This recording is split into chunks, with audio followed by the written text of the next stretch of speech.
Hörmətli izləyicilər, kanala abunə olub like etməyi unutmayın. Günün xəbərləri təqdim edir.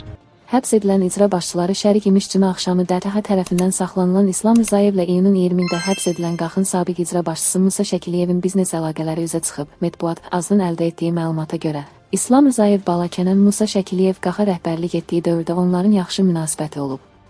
İki rayon arasında məsafə yaxın olduğu üçün icra başçıları tez-tez görüşüb biznes layihələrini müzakirə edilmişlər. Məlumatlara görə bu görüşlərin nəticəsi olaraq ortaya böyük fermer təsərrüfatı çıxıb. İslam Rızayevlə Musa Şəkiliyevin bir neçə qoyun sürüsünə sahib olduğu bildirilir.